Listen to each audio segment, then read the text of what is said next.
On कर दो sir.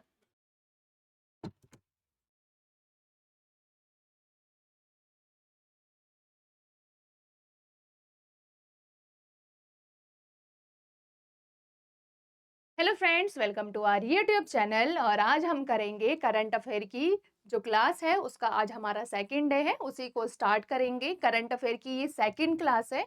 इससे पहले हमने करंट अफेयर की फर्स्ट क्लास में 6 से 7 अक्टूबर तक जो भी करंट अफेयर आपके एग्जाम के पॉइंट ऑफ व्यू से इम्पॉर्टेंट हो सकते हैं उन सभी को कवर किया था। और आज हम करेंगे 7 से लेके 10 तक, यानी कि 3 दिनों में जितने भी इम्पॉर्टेंट करंट अफेयर हुए हैं, जो भी इवेंट्स हुए हैं, उन सभी को हम आज कवर करने वाले हैं। और ऐसे ही अगर सीरीज में आप बने रहेंगे, डेली आप करंट अफेयर देखेंगे, हमारी जो वीडियोस है उसको देखेंगे, तो जो भी आपका एग्ज़ाम है दिसंबर में, जो दिल्ली पुलिस का कांस्टेबल का एग्ज़ाम है, फिर सीपीओ एग्ज़ाम है, और उसके अलावा बहुत सारे एग्ज़ाम हैं जिसमें आपके करंट अफेयर पूछे जाते हैं, उस टाइम तक आपका पूरा करंट अफेयर कंप्लीट हो चुका होगा। और आज की दूसरी क्लास है। दूसरी क्लास में हम देखते हैं कि फर्स्ट क्वेश्चन क्या है।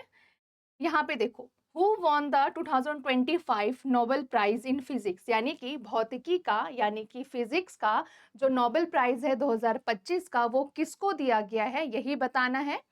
तो देखते हैं कि किसको मिला है। ए ऑप्शन है जॉन क्लार्क, बी है रिचर्ड फेनम, सी है पॉल डायरेक, या फिर डी है हिदेयू होसोनो।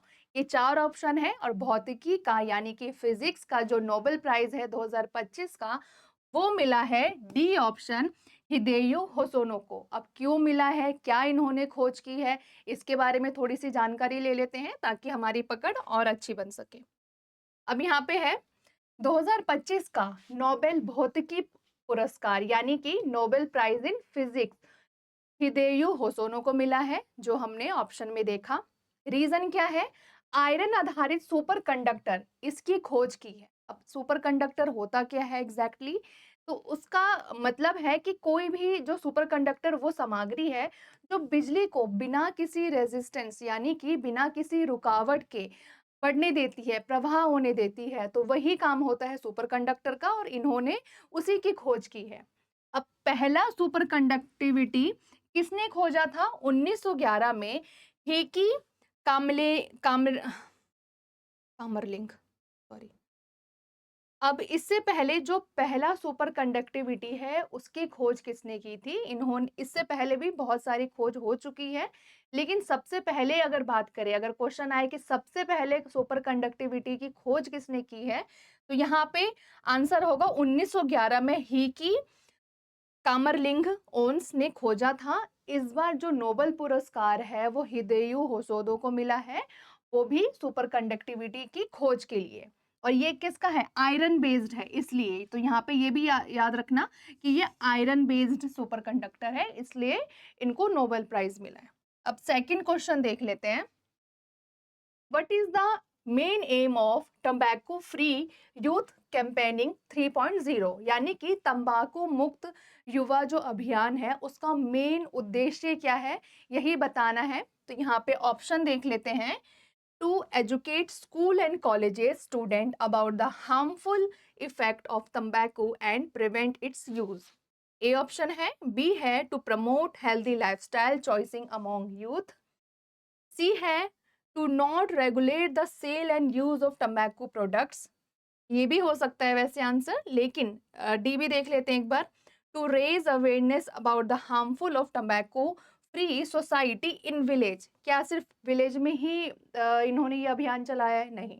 तो यहाँ पे आंसर होगा A, to educate school and colleges student, क्योंकि जो ये नशीले पदार्थ होते हैं वो विलेज से ज़्यादा जो हमारी यूथ है उसको ज़्यादा इम्पैक्ट करते हैं, उनको ज़्यादा अट्रैक्ट करते हैं। तो इसके लिए स्कूल एंड जो कॉलेजेस के जो स्टूडेंट होते हैं तो उनके लिए ये अभियान रखा गया है, ताकि उनको अवेयरनेस उनको पहुंचा पाए कि इसके क्या क्या हार्मफुल इम्पैक्ट हो सकते हैं।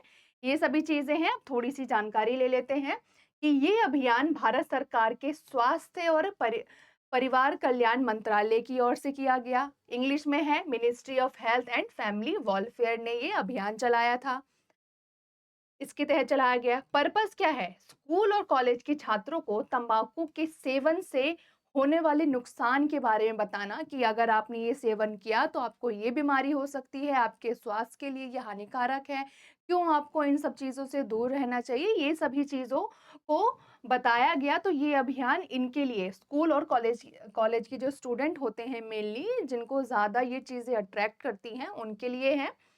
भारत ने राष्ट्रीय तंबाकू नियंत्रण कार्यक्रम एनटीसीपी की शुरुआत 2007 और 8 में की थी। यानी कि यहाँ से अगर आपको एक्स्ट्रा पॉइंट पढ़ने हैं तो एनटीसीपी की शुरुआत 2007-8 में कर दी गई थी, जिसका भी काम क्या है? तो यही काम है कि जो नशीले पदार्थ होते हैं, उन सभी के लिए रोक मतलब चीज़ों को रोकना, इन कामों को रोकना, इसका जो एक्सपोर्ट इम्पोर्ट है, जो नशीले पदार्थ होते हैं, स्टूडेंट वगैरह जो लेते हैं, बहुत ज़्यादा अट्रैक्ट होते हैं। तो उन सभी चीज़ों को निगरानी रखना और उसको नियंत्रण करना, तो ये मेनली काम होता है। आप यहाँ से ये भी चीज़ याद कर सकते हो अगर एडिशनल याद करना हो। वैसे ये इम्पोर्टेंट इतना है नहीं आपके एग्ज़ाम के लिए, आप सिर्फ़ इतना याद करोगे तो भी आपके लिए मोर देन सफिशिएंट है। तो अब थर्ड क्वेश्चन देख लेते हैं। What does NITI Aayog's AI for inclusive social development road map focus on? यानी कि नीति आयोग की जो AI for inclusive society development योजना का है, उसका मेन उद्देश्य क्या है? यहाँ पे भी उद्देश्य बताना है, तो यहाँ पे ऑप्शन देख लेते हैं कि ए ऑप्शन है using AI only for technological advancement in cities. B option है utilising AI to help all communities, especially the underserved benefit from technology. B, C है focusing only on AI in healthcare. D है promoting AI in private sector profit making. तो चार option है, तो इस बार जो नीति आयोग का जो फोकस था एआई के लिए, वो था यहाँ पे बी ऑप्शन। देखो यहाँ पे एलिमिनेट भी कैसे कर सकते हैं, जहाँ पे ओनली आएगा, जहाँ पे ओनली आएगा तो ये तो हो ही नहीं सकता, क्योंकि ये हमेशा नेगेटिव माने जाते हैं। इसमें और इसमें थोड़ा-सा डाउट है, क्योंकि दोनों ही पॉजिटिव है कि प्राइवेट सेक्टर में प्रॉफिट मेकिंग करना है उसका उद्देश्य, या फिर उन एरियाज़ में करना है जहाँ पे अभी तक एआई की पहुँच हो ही नहीं पाई है, जो रिमोट एरियाज़ हैं वहाँ पे। तो यहाँ पे बी ऑप्शन है जहाँ पे अभी तक ये सुविधाएँ नहीं पहुँची हैं। नीति आयोग की AI for inclusive societal development योजना का मुख्य उद्देश्य आर्टिफिशियल इंटेलिजेंस यानी कि एआई का उपयोग समाज के विभिन्न वर्गों के लिए समावेशी विकास को बढ़ावा देना है। यानी कि समाज में जितने भी तबके हैं, जितने भी लोग हैं, उन सभी तक एआई की पहुंच को पहुंचाना है, उन सभी लोगों को प्रोवाइड करनी है ये जितनी सुविधाएं हैं। तो ये चीज़ें हैं, इसका फ़ोकस समाज के उन हिस्सों तक नस तकनीकी सहायता पहुँचाने पर है, जो सामान्य रूप से इस तरह की उन्नत तकनीकों से दूर है। वही जो रिमोट एरियाज़ के लोग हैं, जहाँ तक अभी एआई नहीं पहुँच पाया है, उन सभी तक कैसे पहुँचाया जाए, कैसे काम किया जाए, उन सभी के लिए ये आयोजन किया गया था और इसका मेन जो फ़ोकस था, ये यही था। अब नेक्स्ट क्वेश्चन है, where was the World Habitat Day 2025 observed in India? यानी कि 2025 का जो विश्व आवास दिवस है, वो कहाँ मनाया गया इंडिया में? तो यहाँ पे ऑप्शन है नई दिल्ली, मुंबई, बी भोपाल या फिर चेन्नई। तो यहाँ पे आंसर होगा न्यू दिल्ली। और ये कहाँ पे, नई दिल्ली में कहाँ हुआ था? जो साइंस म्यूजियम है, यानी कि जो विज्ञान भवन है, वहाँ पे ये मनाया गया था। इसके बारे में थोड़ी चर्चा कर लेते हैं कि ये जो वर्ल्ड हैबिटेट डे है, ये क्यों मनाया जाता है? वर्ल्ड हैबिटेट डे, अंतर्राष्ट्रीय आवास दिवस जिसको कहा जाता है, उद्देश्य क्या था? सतत शहरीकरण और सभी के लिए उचित आवास की योजना हो, उसको बढ़ावा देना हो, इसका ये उद्देश्य था। ये दिवस यूएन द्वारा 1986 से मनाया जा रहा है, यानी कि यूएन ने ये डिक्लेयर किया था 1986 में कि हम हर साल वर्ल्ड हैबिटेट डे मनाएंगे। तो इसके लिए यहाँ पे उनका जो उद्देश्य क्या था कि शहरों का जो विकास है, इस तरह से किया जाए कि बिना पर्यावरण को नुकसान किए, यानी बिना पेड़ पौधे काटे हुए, हम ऐसा एक आवास बनाएं जिसमें लोग भी रह सके और पर्यावरण को भी कोई नुकसान ना हो। तो यही चीज है कि पर्यावरण को नुकसान ना पहुंचाए और शहर में रहने वाले सभी लोगों के लिए जीवन की गुणवत्ता को बढ़ाए। यानी कि गुणवत्ता तो बढ़ेगी, लेकिन हम उसके लिए कोई नेगेटिव चीज़ नहीं करेंगे। हम अपने एनवायरनमेंट से कोई हम उस उनके साथ खेल नहीं करेंगे, ना हम पेड़ काटेंगे, ना ही हम पौधे काटेंगे। हम जो एक सिस्टमैटिकली तरीके से हर चीज़ को दोनों ही तबकों को लेके चलेंगे। जो हमारे पेड़-पौधे हैं, जो हमारा एनवायरनमेंट है, उसको भी हम लेके चलेंगे, लेकिन जो हमारा आवास है, उसकी गुणवत्ता कैसे बढ़ाएँ, उन सभी को हम साथ में लेके चलेंगे। तो ये हो गई हमारी एक्सप्लेनेशन इस क्वेश्चन की। अब यहाँ पे है 5th question, which organisation sign MOU to combat cyber enabled drug crimes, यानी कि किन 2 संस्थाओं ने जो साइबर ड्रग अपराध होते हैं, जो ऑनलाइन अपराध होते हैं, उससे निपटने के लिए दोनों ने समझौता किया है। तो यही यहाँ पे ऑप्शन है कि एनसीबी प्लस में आरआरयू यानी कि राष्ट्रीय रक्षा यूनिवर्सिटी, इन्होंने समझौता किया है, या फिर बी ऑप्शन है सीबीआई और एफबीआई ने किया है। सी ऑप्शन है एनआईए एंड इंटरपोल ने किया है, या फिर डी है एनसीबी और सीबीएसई ने किया है। तो यहाँ पे 4 ऑप्शन दिए हैं। यहाँ पे देखो, ये जो ऑनलाइन जो ड्रग के लिए ऑनलाइन ड्रग जो होता है, जो भी यहाँ पे अपराध होते हैं, उसको कम करने के लिए, उसको ख़त्म करने के लिए 2 संस्थाओं ने एमओयू साइन किया है। तो वो 2 संस्थाएँ एनसीबी है और आरआरयू, यानी कि नारकोटिक कंट्रोल ब्यूरो एंड राष्ट्रीय रक्षा यूनिवर्सिटी, एनसीबी और आरआरयू ने ये समझौते किए हैं। और इनका मेन उद्देश्य क्या है, वो देख लेते हैं, एक्सप्लेनेशन देख लेते हैं यहाँ पे। एनसीबी और आरआरयू मिलकर इन्होंने एक समझौता किया है। उद्देश्य है साइबर आधारित जो ड्रग अपराधों से लड़ना है। दोनों संस्थाएं मिलकर अनुसंधान करेंगी कि कैसे-कैसे ड्रग अपराध हो रहे हैं ऑनलाइन, कैसे जो स्टूडेंट हैं, जो हमारे अभी के यूथ हैं, वो कैसे यहाँ पे अट्रैक्ट हो रहे हैं, उनको कैसे फँसाया जा रहा है। उन सभी चीज़ों के ऊपर ये स्टडी करेंगे, रिसर्च करेंगे, फिर उसके बाद इस पे काम करेंगे, इसको कैसे रोका जाना चाहिए, टेक्नोलॉजी का यूज़ करेंगे, हर एक चीज़ का यूज़ करके वो इन सभी चीज़ों को रोकेंगे। तो इसी के लिए इन दोनों ही संस्थाओं ने समझौता किया है। तो यहाँ पे ऑप्शन होगा ऑप्शन नंबर ए। अब यहाँ पे 6th क्वेश्चन है, what is SATCOM summit at IMC 2025 focused on, यानी कि सेटकॉम समिट एट आईएमसी में हुआ था 2025 का, तो इसका मेन फोकस यानी कि मेन उद्देश्य क्या था, यही बताना है हमें। तो पहला ऑप्शन है यहाँ पे, improving satellite communication to connect remote areas and boost universal connectivity.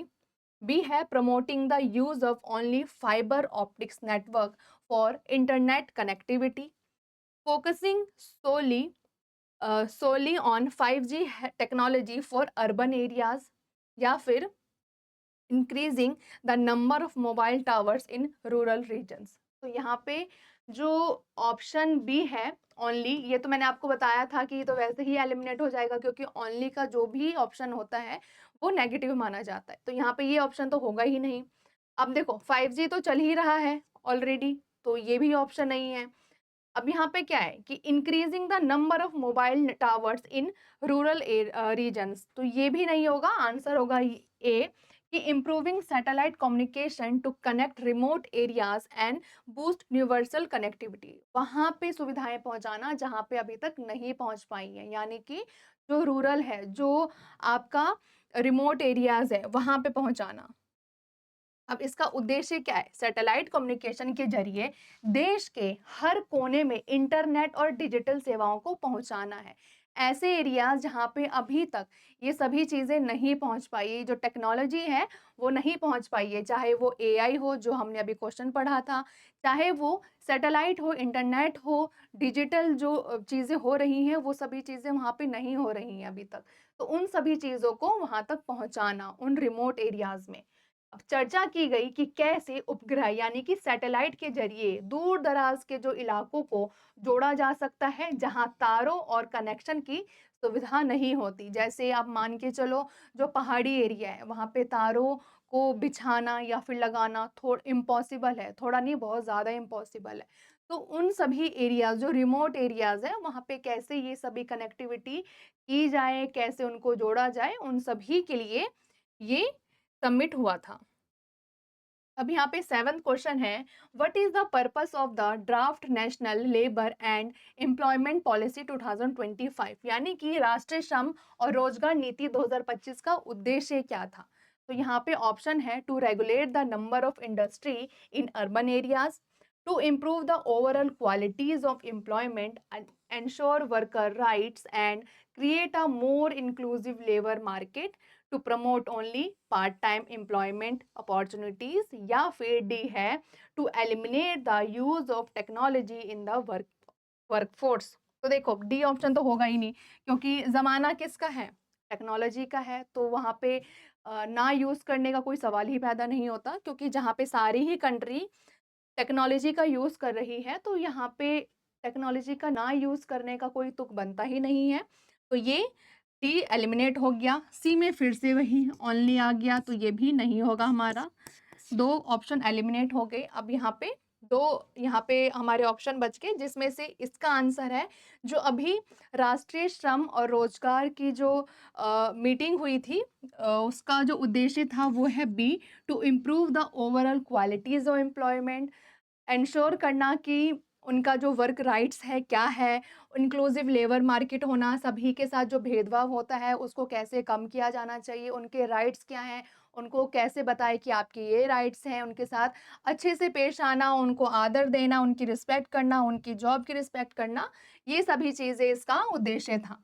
अब इस नीति का लक्ष्य क्या है, ज़्यादा रोजगार के अवसर पैदा करना है, श्रम श्रमिकों के अधिकारों की रक्षा करना है, समावेशी यानी कि इंक्लूसिव श्रम बाजार बनाना, ताकि सभी को रोजगार मिल सके, सभी को सेम जो सैलरी है वो मिल सके, जो जिसको भत्ते कहते हैं वो मिल सके। तो ये सभी चीजें यहाँ पे इसका उद्देश्य था। तो ये हो गया हमारा 7th क्वेश्चन था। अब हम करेंगे 8th question. WHO reported that 15 million teens use e-cigarette globally. What is its concern? यानी कि WHO है, उन्होंने ये बताया है कि पूरे विश्व में 15 मिलियन लोग जो स्टूडेंट है, यूथ है, वो ई सिगरेट का यूज कर रही है। तो उनका कंसर्न क्या है इसके लिए, तो वही बताना है कि उनका क्या कंसर्न है। ए है, e cigarette use among teens in contributing. तो ऑप्शन देख लेते हैं सबसे पहले। E-cigarette use among teen is contributing to an increase in smoking related cancers. B है, the rise in e-cigarette use is leading to higher rate of addiction and health problems among young people.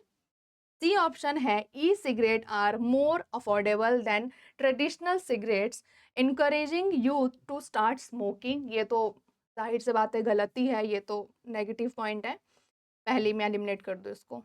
E cigarette are becoming popular among adults and are affecting workplace productivity.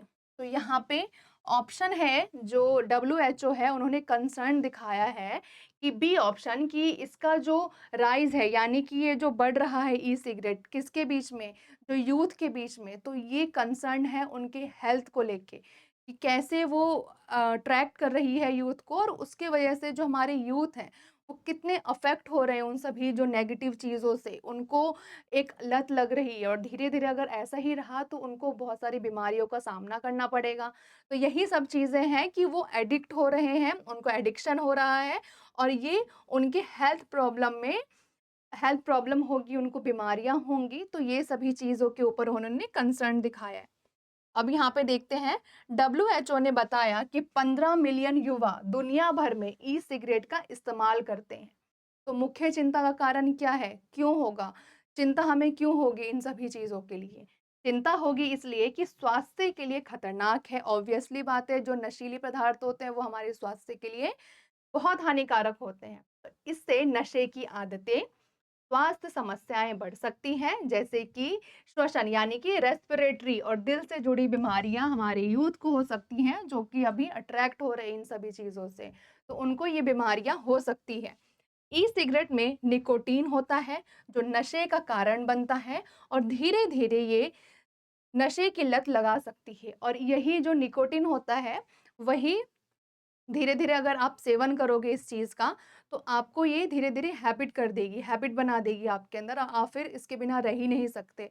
और इसके बाद जो होगा कन आपको भी पता है कि उसका रिज़ल्ट क्या है, आपको दिल की बीमारी हो सकती है, आपको साँस लेने में दिक्कत हो सकती है, कैंसर हो सकता है, बहुत सारी चीज़ें हैं, जिसके बाद आपको उसका सामना करना पड़ेगा। तो यही यहाँ पे कंसर्न दिखाया है कि उनके स्वास्थ्य के लिए हानिकारक है और उनको ये जो अडल्ट है उनको अट्रैक्ट कर रही है, तो ये जो कि ये चीज़ें खराब हैं, अच्छी नहीं है, इसको कैसे रोका जाना चाहिए, इन सभी के ऊपर डब्ल्यूएचओ ने बात की थी इस बार।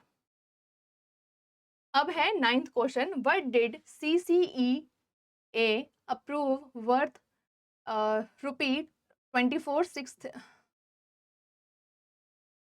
है, what did CCEA approve worth 24,634 crore, यानी कि सीसीईए ने 24,634 करोड़ की किस परियोजना को मंजूरी दी है, वही बताना है। तो ऑप्शन ए है financial assistant for the national highway development project के लिए दिया है, या फिर scheme for the development of 500 new railway stations के लिए दिया है, सी है relief package for the covid pandemic के लिए दिया है, या फिर डी है agriculture infrastructure fund for boosting rural infrastructure and agriculture, इसके लिए दिया है। तो यहाँ पे जो सीसीई है इन्होंने 24,634 करोड़ का जो फंड है वो ऑप्शन नंबर बी यानी कि जो एग्रीकल्चर, जो कृषि से रिलेटेड जो सुविधाएं हैं उनको कैसे सुधारा जा सकता है, उनको कैसे और बेहतर किया जा सकता है, उसके लिए ये फंड दिया है। अब यहाँ पे देख लेते हैं सीसीईए यानी कि कैबिनेट कमिटमेंट, सीसीईए यानी कि cabinet committee on economics affairs, इन्होंने 24,634 करोड़ का कृषि और ग्रामीण बुनियादी ढांचों को मजबूत करने के लिए दिया है, बेसिकली कृषि क्षेत्र के लिए दिया है। क्या-क्या चीजें हैं इस योजना का मुख्य उद्देश्य है, कृषि की बुनियादी ढांचे जैसे कि गोदान, कोल्ड स्टोरेज या फिर प्रोसेसिंग यूनिट्स बनाने के लिए फंड मुहैया कराना, इससे किसानों को ज़्यादा फायदा होगा और खाद्य सुरक्षा और कृषि उत्पादों की गुणवत्ता में भी सुधार होगा। तो ये बेसिकली जो कृषि क्षेत्र है उसको और कैसे बेहतर किया जा सके, इन सभी चीज़ों के लिए यहाँ पे ये फंड जनरेट किया है। अब यहाँ पे 10th क्वेश्चन है, what is India's financial year 2026 का growth forecast by World Bank, यानी कि फाइनेंशियल ईयर 2026 में भारत की विकास का विश्व बैंक के अनुसार दर क्या होगा, किस दर से हमारा जो इंडिया है उसका रेट बढ़ेगा, वो बताना है। ऑप्शन है ए 6.5%, बी है 5.9%, सी है 7.1% या डी है 8.2%। यहाँ पे है 6.5%, यानी कि जो ये वर्ल्ड बैंक है इन्होंने ये अनुमान लगाया है कि जो हमारी ग्रोथ है, जो 2026 का फाइनेंशियल ईयर है उसमें हम 6.5% की दर से बढ़ेंगे। अब यहाँ पे वर्ल्ड बैंक ने भारत के लिए फाइनेंशियल ईयर 2026 यानी कि वित्तीय वर्ष 2026 में आर्थिक वृद्धि का अनुमान 6.5% रखा है, यानी कि हम इस दर से अपनी आर्थिक जो वृद्धि है उसमें बढ़ेंगे। अब थोड़ा सा वर्ल्ड बैंक के बारे में पढ़ लेते हैं। हेडक्वार्टर कहाँ है? वाशिंगटन डीसी, जो अमेरिका में है। इस्टेब्लिशमेंट कब हुआ था? 1944 at the Bretton Woods conference, वहां पे हुआ था। और क्यों हुआ था? To rebuild Europe and Japan after World War second, World War second के बाद जो जापान है और यूरोप है उनको दोबारा से खड़ा करना, उनको दोबारा से बनाने के लिए ये 1944 में ब्रिटेन वुड कॉन्फ्रेंस हुआ था, उसी में यहाँ पे वर्ल्ड बैंक की शुरुआत की गई थी। यहाँ पे करंट जो प्रेसिडेंट है वो है अजय बांगा, जो कि इंडियन ओरिजिन से रिलेट करते हैं। यहाँ पे 11th क्वेश्चन है, व्हाट इज ऑपरेशन हेची फोर्थ, यानी कि ऑपरेशन हाइची क्या है? यहाँ पे ऑप्शन है a global operation to combat cyber crime and online fraud, a military operation to rescue to border of India, to programme to promote digital literacy in school, या फिर a campaign to encourage e commerce in India. तो यहाँ पे option है A a global operation to combat cyber crime and online fraud, यानी कि जो online fraud होते हैं, जो साइबर क्राइम्स होते हैं, उन सभी चीज़ों से निपटाने के लिए ये जो हाइची है इसका ये हुआ था, सॉरी, ये जो हाइची है वो ऑपरेशन हुआ था और किन्होंने किया था इसके बारे में पढ़ेंगे। वैसे इंटरपोल ने किया था ये। तो इसमें है क्या, जैसे ऑनलाइन फ्रॉड होते हैं, आपको भी बहुत बार कॉल आई होगी, कभी अमिताभ बच्चन कोई हीरो बन के करता है या कोई केबीसी के लिए करता है कि आपने लॉटरी जीत ली, आपने केबीसी में इतना पैसा जीत लिया, तो वो ओटीपी माँगते हैं या फिर जो टेलीग्राम है उसमें बहुत सारे फ्रॉड होते हैं। तो उन्हीं चीज़ों को खत्म करने के लिए ये ऑपरेशन चलाया गया था जिसमें बहुत सारे लोगों को पकड़ा भी गया है। तो यहाँ पे पढ़ लेते हैं कि ऑपरेशन हाइची एक वैश्विक साइबर अपराध अभियान है। इंटरपोल यानी कि अंतर्राष्ट्रीय पुलिस द्वारा चलाया गया था। उद्देश्य क्या था? ऑब्वियसली साइबर क्राइम जैसे ऑनलाइन धोखाधड़ी को रोकना था।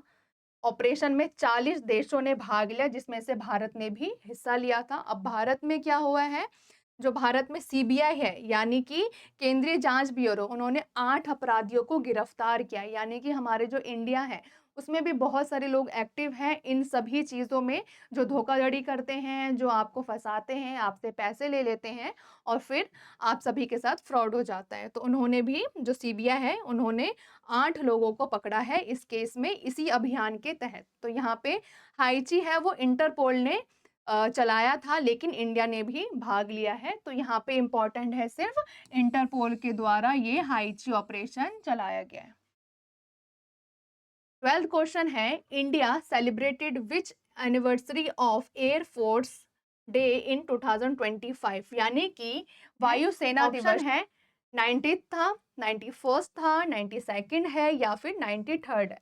यहाँ पे ऑप्शन होगा डी 93rd, यानी कि 93वीं वर्षगांठ हमने इस बार वायु सेना दिवस का मनाया है। तो इसके बारे में थोड़ा सा हम पढ़ लेते हैं। भारत ने 2025 में एयर फोर्स डे का 93वां साल मनाया है, यानी कि 8 अक्टूबर को हर साल मनाया जाता है। और पहली बार कब मनाया था? पहली बार 8 अक्टूबर 1932 को भारतीय वायुसेना दिवस की स्थापना हुई थी। अदर चीजें क्या है, आर्मी डे का पूछे तो 15 जनवरी को है, नेवी डे पूछे तो 4 दिसंबर का है। यहाँ से आप 3 चीजें याद कर सकते हो कि एयरफोर्स डे 8 अक्टूबर, आर्मी डे 15 जनवरी, नेवी डे 4 दिसंबर। तो यहाँ से 3-4 क्वेश्चन आपके रेडी हो गए। अब है व्हाट इज डीआरडीओज इर्सा यानी कि IRSA 1.0, यानी कि डीआरडीओ का IRSA 1.0 क्या है, मतलब ये चीज क्या है IRSA? तो यहाँ पे ऑप्शन है a new aircraft developed by DRDO है, standard development by DRDO for software defined radios to ensure interoperability between military communication system, C है a new satellite launch by DRDO for defence purpose, या फिर D है the radar system developed by DRDO for border security. तो यहाँ पे answer होगा DRDO ने IRSA 1.0 ये बनाया है बी ऑप्शन। किसके लिए? तो यहाँ पे देखते हैं, IRCA Indian radio software architecture Bharat का एक राष्ट्रीय मानक है जिसे डीआरडीओ ने भारतीय सशस्त्र बलों के लिए विकसित किया है, जो हमारी आर्मीज हैं उनके लिए विकसित किया है। RSA 1.0 का पर्पस क्या है? भारत की सेना, नौसेना और IR, यहाँ पे IR होगा, नौसेना और वायुसेना के संचार प्रणाली को आपस में जोड़ना है, सुनिश्चित करना है कि वो एक दूसरे के साथ आसानी से बात कर सके। भारत को अपनी खुद की रक्षा संचार प्रौद्योगिकी बनाने में मदद मिलेगी। यानी कि जब जितने भी सेना होते, चाहे वो वायुसेना हो या वो थल सेना हो, जल सेना हो, उनको बीच में कम्युनिकेशन करने के लिए उनके पास एक रेडियो सिस्टम होता है, तो उसी को और बेहतर करने के लिए कि अच्छे और ईज़ी लैंग्वेज में वो कम्युनिकेट कर सके, कोई बीच में बात ना कटे, कोई बाधा ना आए, इन सभी चीज़ों के लिए इन्होंने IRSA 1.0 का निर्माण किया है, जो कि हेल्प करेगा इन सभी सेनाओं के बीच में कम्युनिकेशन अच्छा करने के लिए। तो ये बेसिकली यहाँ पे पर्पस है। 14 है what is trade watch quarterly released by NITI Aayog about? NITI Aayog द्वारा जारी ट्रेड वॉच क्वार्टरली किस विषय पर आधारित है? तो यहाँ पे ऑप्शन है A report on India's trade performance. Option है a report on India's trade performance and export growth, a book about trade policies in India है, a new article about trade agreements with other countries है, या फिर a magazine है about the history of trade. तो यहाँ पे जो नीति आयोग का जो ये ट्रेड क्वार्टरली है, ट्रेड वॉच क्वार्टरली है, उस वो है a report on India's trade performance and export growth. इसके बारे में यहाँ पे बेसिकली बताया गया है कि इंडिया ने कितना एक्सपोर्ट किया है, उसकी ग्रोथ क्या है, उसका जो ट्रेड परफॉर्मेंस है वो क्या है। यहाँ पे देख लेते हैं थोड़ा। ट्रेड वॉच क्वार्टरली एक रिपोर्ट है जिसे नीति आयोग हर 3 महीने में जारी करता है। ये रिपोर्ट भारत के ट्रेड परफॉर्मेंस, एक्सपोर्ट की वृद्धि और किसी भी चैलेंजेस का विश्लेषण करती है, यानी कि कितना भारत ने एक्सपोर्ट किया है, कितना जो परफॉर्मेंस है, कैसा परफॉर्मेंस रहा है, उन सभी चीज़ों को एनालाइज करके यहाँ पे एक रिपोर्ट बनाई जाती है। और ये समझाना कि भारत का जो व्यापार है किस दिशा में जा रहा है, बढ़ रहा है, कम हो रहा है या फिर स्टक हो गया है, ये बताता है। और किस सेक्टर में सुधार की ज़रूरत होती है, तो इसलिए हर 3 महीने में ये रिपोर्ट बनाई जाती है ताकि हम अपनी जो चीज़ें हैं उसमें सुधार कर सकें और ज़्यादा डेवलप कर सकें अपनी चीज़ों को। इस रिपोर्ट का इस्तेमाल नीतियों को सुधारने और व्यापार को बढ़ावा देने के लिए किया जाता है। ऑब्वियसली कोई भी चीज़ हम बढ़ाते हैं तो उससे पहले हमें उस वो चीज़ पता होनी चाहिए कि हमारे अंदर कमियाँ क्या हैं, हमें कितना और कौन से सेक्टर में सुधार करने की ज़रूरत होती है, तो नीति तभी बनती है। इसीलिए पहले ये यहाँ से रिपोर्ट जारी कर देते हैं, उसके बाद उस पे काम करते हैं। नेक्स्ट क्वेश्चन है, what is India's AI vision for future innovation, यानी कि भारत की भविष्य की नवाचार हेतु एआई दृष्टि क्या है, यानी कि एआई को लेके भारत क्या सोचता है आगे फ्यूचर में, कितना उसको बढ़ना है, कैसे बढ़ना है, उन सभी चीज़ों के ऊपर ये क्वेश्चन बता रहा है यहाँ पे। कि ऑप्शन देख लेते हैं फिर देखेंगे कि जो इंडिया है उसका विजन क्या है आने वाले समय में। ए ऑप्शन है to promote India the global leader in artificial intelligence by 2030, to promote the use of AI only in the health care sector, है to use AI for defence and military application only, to rely on AI to replace traditional industry and jobs. तो यहाँ पे AI का जो vision है ये only वाला तो ऑलरेडी एलिमिनेट हो गया जैसे मैंने बताया था। और ये भी नहीं हो सकता कि ट्रेडिशनल इंडस्ट्री और जॉब्स को हटा के हम एआई का यूज़ करें, एकदम से ये सभी चीज़ें नहीं हो सकती, बहुत सारी नेगेटिविटी होंगी, क्योंकि अगर एआई ने हर जगह हर जगह स्थान ले लिया तो जो एम्प्लॉयी हैं, जो हम जैसे लोग हैं वो कहाँ जाएँगे? तो एकदम से ये सब चीज़ें नहीं कर सकते। तो इसके लिए यहाँ पे आंसर होगा to make India the global leader in artificial intelligence by 2030, यानी कि 2030 तक आर्टिफिशियल इंटेलिजेंस के सेक्टर में लीडर बनने की राह पे जो उसकी चाह है वो देख रहा है हमारा देश भारत। यहाँ पे देख लेते हैं भारत एआई का इस्तेमाल। अरे यार, ऑप्शन है to make India the global leader in artificial intelligence by 2030, to promote the use of AI only the health care sector, C है to use AI for defense and military application only, to rely on AI to replace traditional industry and job। यहाँ पे देखो दो option है, only और only, ये तो already eliminate हो गई, ये मैंने आपको बताया था। अब यहाँ पे दो ऑप्शन है, पहला है यहाँ पे D to rely on AI to replace traditional industry and jobs. ये अभी फ़िलहाल नहीं हो सकता, भारत इस तरफ अभी फ़िलहाल नहीं सोच रहा है कि सभी जॉब्स को ख़त्म करके हम हर जगह पे एआई का यूज़ करेंगे।